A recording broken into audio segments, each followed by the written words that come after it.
Some faces carry stories no one dares to ask about. When Rachel spotted a bruised, silent boy sitting alone in her diner each morning, she followed her instincts. But she never imagined it would lead to a federal investigation or 4 black SUVs outside her door. Who was this boy and what secret was he running from? The diner smelled of stale coffee and burnt toast, a comforting kind of exhaustion that Rachel had grown used to over her 5 years working there. It wasn't much, just a squat brick building on the outskirts of town with cracked vinyl booths and flickering fluorescent lights, but it was hers for 8 hours a day. She knew every creak of its floorboards, every scratch on its countertops, and she knew most of the regulars by name, even if their stories often blended together like the steam rising from mismatched mugs. But then there was the boy. He first appeared one chilly October morning, slipping through the door just as the sun began to creep over the horizon. He was small for his age, maybe 12 or 13, with hollow cheeks and shoulders hunched as though trying to disappear into himself. His clothes were clean but ill-fitting, too big around the waist and frayed at the cuffs. When he sat down at the farthest booth, the one tucked into the corner where the light barely reached, he didn't look up. Rachel approached cautiously, notepad in hand. "What can I get you?" she asked, her voice soft but steady. "Tea," he murmured, so quietly she almost missed it. His eyes stayed fixed on the table, avoiding hers completely. She nodded and returned moments later with a steaming cup, setting it down gently before him. As she turned to leave, something caught her eye, a faint bruise peeking out from beneath the sleeve of his sweater. It wasn't fresh, but it was unmistakable. Her stomach tightened, though she forced a smile and walked away without saying another word. Over the next few days, the pattern repeated itself. Every morning, like clockwork, he arrived just after dawn, ordered tea, and sat silently in the same booth. He never touched anything else on the menu, no matter how many times Rachel suggested pancakes or toast. And he always left cash on the table, exact change, folded neatly into quarters, as if ensuring he owed nothing to anyone. It wasn't until the 4th day that Rachel noticed something worse. While clearing his table after he'd left, she spotted crumbs scattered across the seat cushion.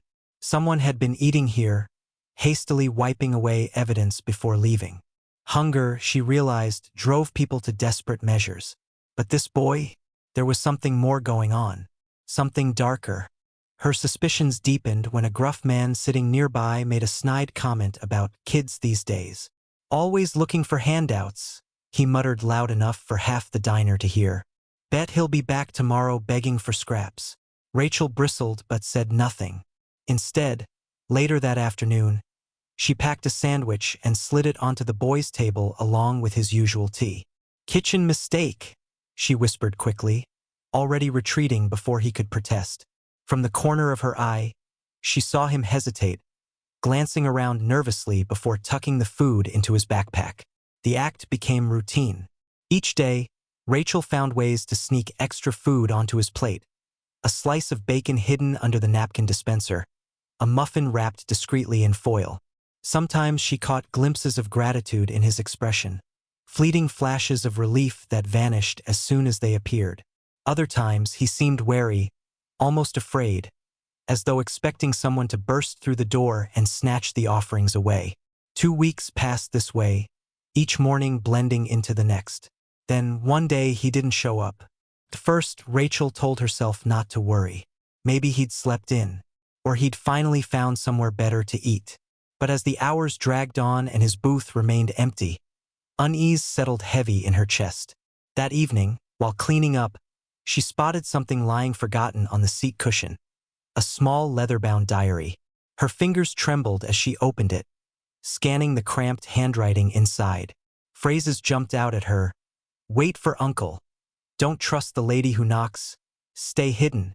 There were dates scribbled in the margins, reminders scrawled hastily across pages. Whoever this boy was, whatever he was running from, it was bigger than she'd imagined. And now he was gone. As Rachel closed the diary and slipped it into her apron pocket, a chill ran down her spine. She wondered if feeding him hadn't just been an act of kindness. It might have been an act of defiance against forces far beyond her understanding. The diary burned a hole in Rachel's pocket as she walked home that evening, its weight heavier than it had any right to be.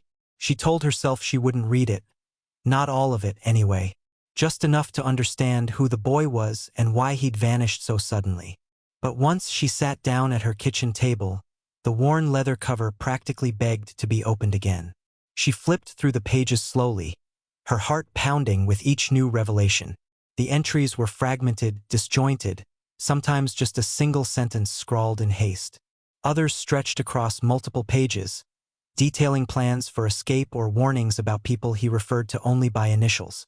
Uncle appeared frequently, always accompanied by words like danger or don't trust. There were mentions of a woman who came to the house, a social worker perhaps, whom he described as both a threat and a potential lifeline. One passage stopped her cold. He watches me when I eat. I pretend not to see him, but I know what he wants. Mom said to wait for her signal, but I don't think she's coming back. If I can get to the diner again tomorrow, maybe I'll have another chance. Rachel's hands trembled as she turned the page. What kind of life had this boy been living? Who was watching him and why? The bruises on his arms took on a sinister meaning now, no longer just signs of neglect but evidence of something far worse. By the time she reached the last entry, her throat felt tight, as though the air itself had grown heavier. It was dated 2 days before he disappeared. They're on to me. I heard them talking last night. Uncle said if I try to leave again, he'll make sure no one finds me. Mom warned me this would happen, but I didn't listen. I should have stayed hidden. Tomorrow is my last chance. After that, I don't know. Rachel closed the diary with shaking hands, her mind racing. This wasn't just some runaway kid avoiding foster care. He was running for his life. And now, whoever or whatever he was running from might come looking for him here.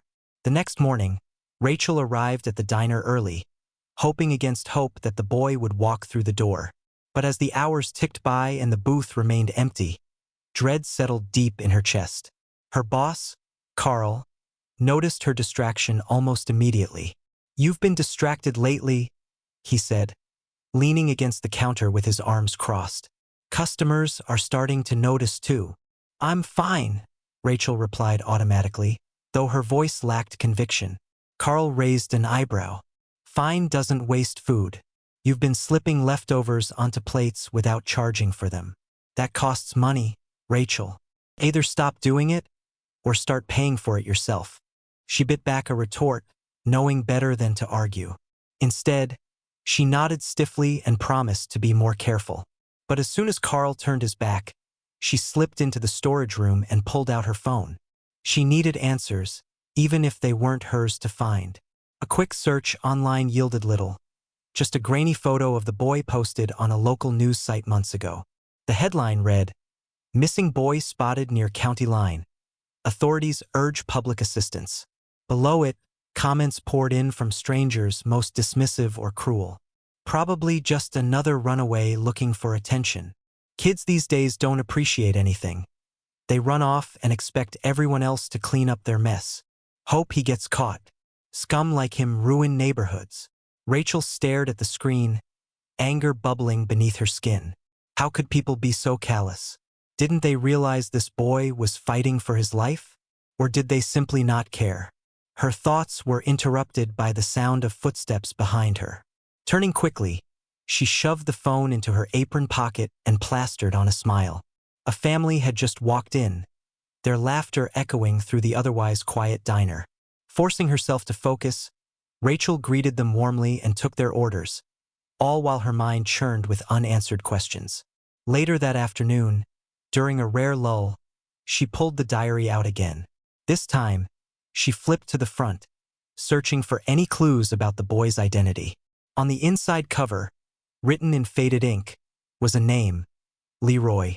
Beneath it, a phone number that had been scratched out so thoroughly it was nearly illegible. Leroy. The name felt fragile, fleeting, as if saying it aloud might cause him to vanish completely. Rachel traced the letters with her fingertip, wondering where he was now. Was he safe? Had he managed to escape whoever was after him? Or had they already found him? That night, unable to shake the image of Leroy's bruised arms and haunted eyes, Rachel made a decision. She logged onto her computer and drafted a post on a community forum dedicated to missing persons. Without revealing too much, she described a young boy she'd seen recently, thin, quiet, possibly in trouble, and included the photo from the news article. Within hours, responses began pouring in. Some offered leads, others expressed concern. One user claimed to recognize the boy from a case involving a high-profile corruption investigation. According to the comment, Leroy's father had been an FBI agent who disappeared under suspicious circumstances, leaving behind a wife and son entangled in a web of danger. Rachel's blood ran cold. Corruption, FBI, dangerous relatives. None of this aligned with the quiet, unassuming diner where she worked. Yet somehow she'd become part of it, all because she'd chosen to feed a hungry boy. As she closed her laptop and climbed into bed, exhaustion finally overtaking her, one thought lingered in her mind. If Leroy's story was tied to something this big, then whoever was after him might already know about her. And if they came looking, what would she do? Worried, Rachel locked her apartment door before turning off the light. The sun hadn't yet breached the horizon when Rachel arrived at the diner the next morning. She'd barely slept, her mind replaying fragments of Leroy's diary and the ominous comments from the online forum.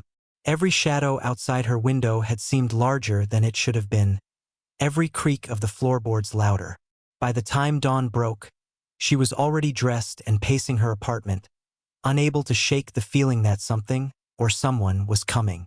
When she unlocked the diner's front door, the air inside felt unusually still, as though the building itself were holding its breath. She flipped on the lights, their familiar hum doing little to calm her nerves. Her hands moved mechanically as she prepared for the day, filling salt shakers, wiping down counters, setting out menus. But her thoughts were elsewhere, circling endlessly around one question. What if they come here? It wasn't long before the answer arrived. At first, the sound was subtle, a low rumble in the distance, like distant thunder rolling across the plains. Rachel glanced toward the window but saw nothing unusual. Moments later, however, the noise grew louder, sharper, until 4 black SUVs screeched into the gravel parking lot outside. Their headlights cut through the early morning haze, illuminating the diner's faded sign with an eerie glow. Rachel froze, her fingers gripping the edge of the counter. Agents spilled out of the vehicles, their suits crisp and their movements precise. They didn't look like ordinary police officers. There was a cold efficiency to them, a sense of purpose that sent a chill down her spine. One man stepped forward, his sharp features framed by dark sunglasses. He approached the entrance, pulling open the glass door without hesitation. "Rachel Monroe?" he asked, his voice clipped and authoritative. She nodded, swallowing hard. "That's me. I'm Agent Hayes with the FBI." He flashed a badge quickly, then gestured for her to step aside. "We need to speak with you, privately." Rachel hesitated, glancing past him to where several other agents lingered near the SUVs.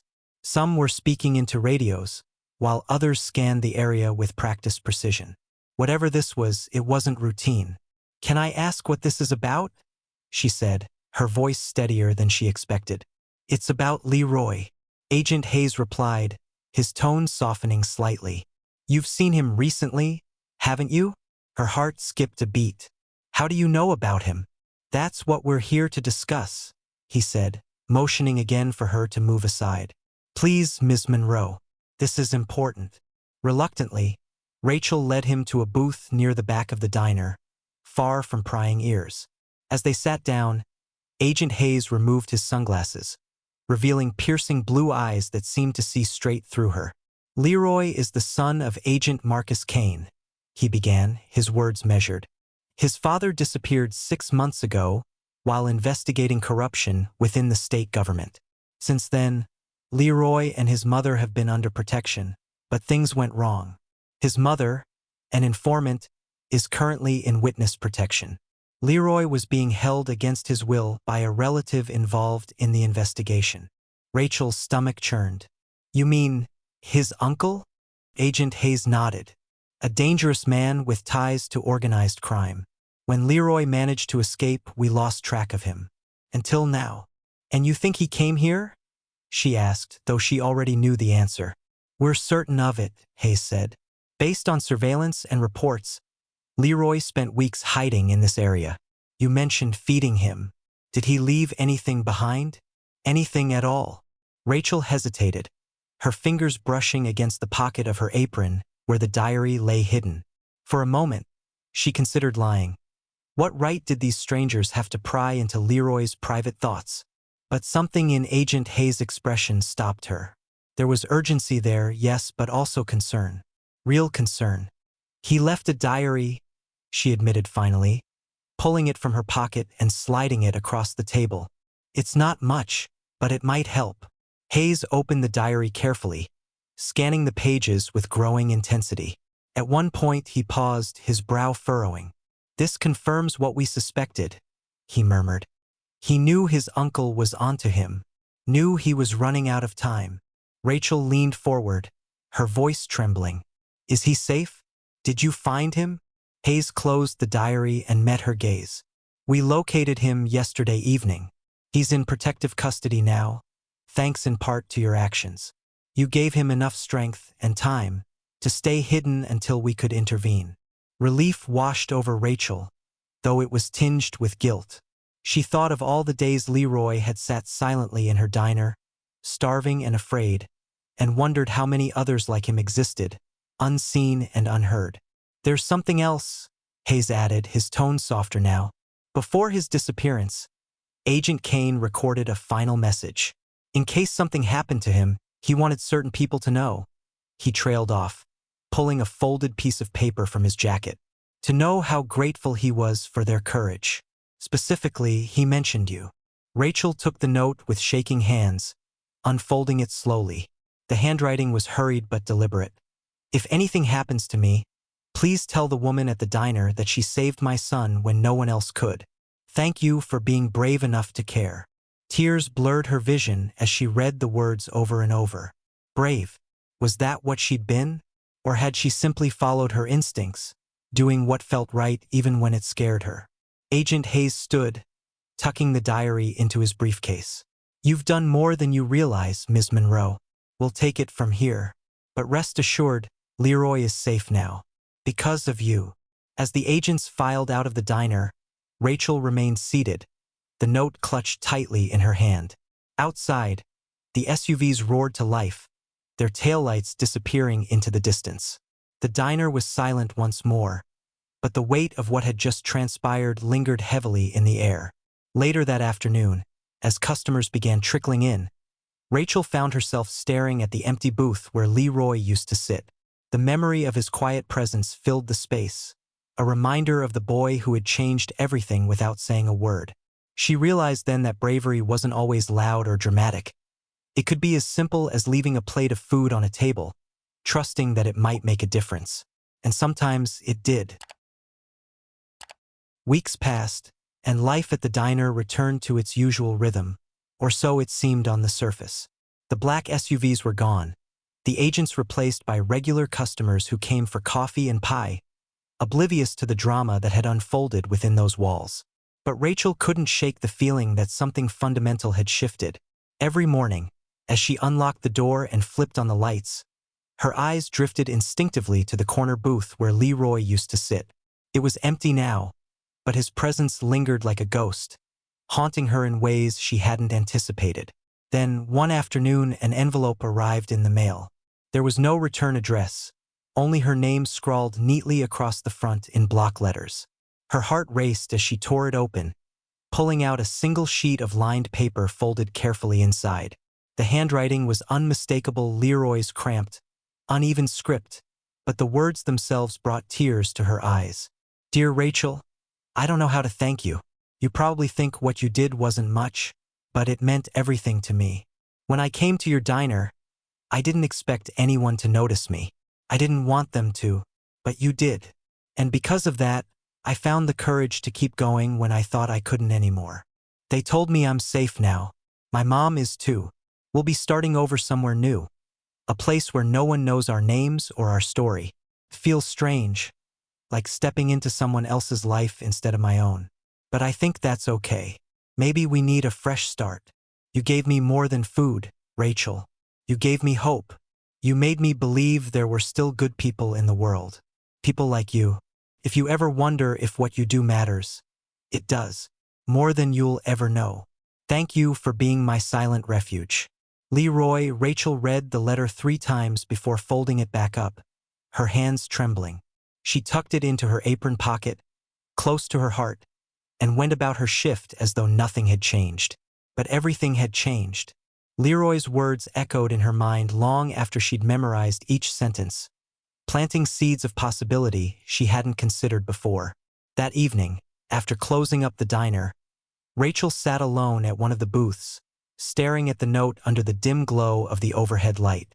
She thought about all the other Leroys out there, the ones hiding in plain sight, afraid to ask for help, carrying burdens too heavy for their young shoulders.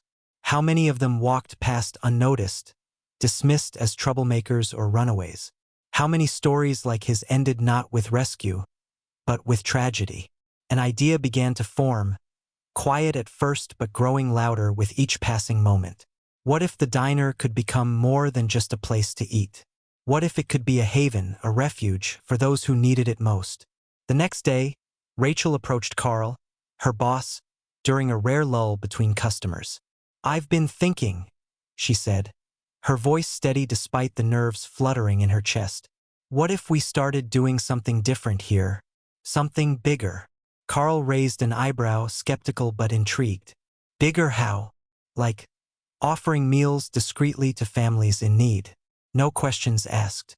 Just a plate of food and a safe space to sit for a while." He frowned, rubbing the back of his neck. "That's noble, sure, but it costs money. We're barely breaking even as it is." "I'll cover the expenses," Rachel said quickly. "At least until we figure out a way to make it sustainable. I can pay out of pocket, or maybe we can set up a community fund. Whatever it takes." For a moment, Carl studied her face, searching for signs of hesitation. Finding none, he sighed and nodded. "All right, if this is what you want to do, I won't stop you. But let's keep it low-key, yeah? Don't want to attract attention." Rachel smiled, relief washing over her. Low-key works. Over the following months, the diner transformed quietly. A small plaque appeared near the entrance, its inscription simple yet profound.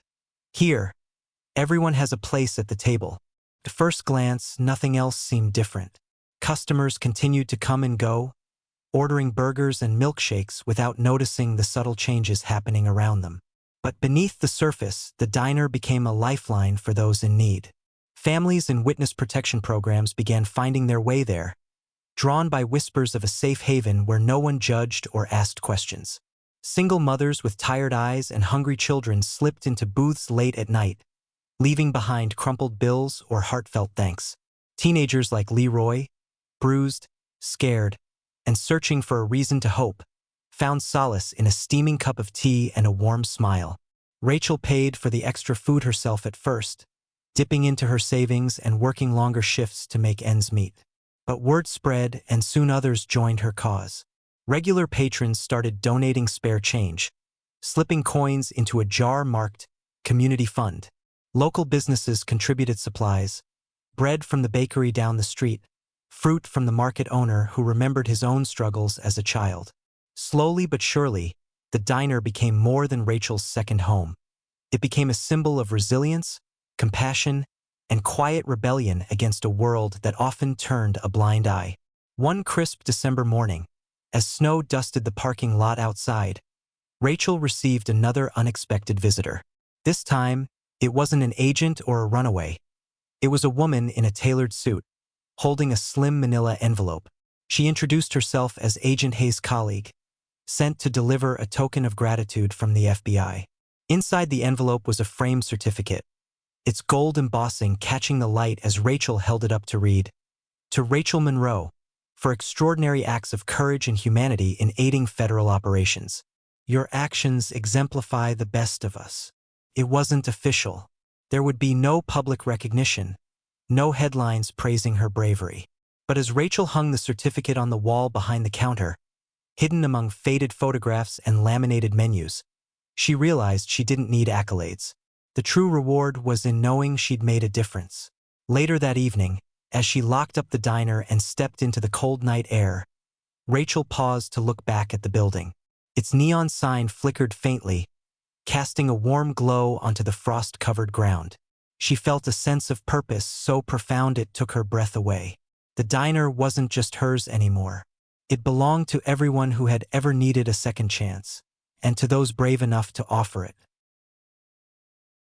This story reminds us that the smallest, unnoticed kindness can change the course of a life. Would you have taken the risk Rachel did, trusting your gut when no one else cared? Tell us in the comments. And if you believe in the power of ordinary courage, like this video, share it with someone who needs it, and subscribe to Embrace the Journey for more stories that move you.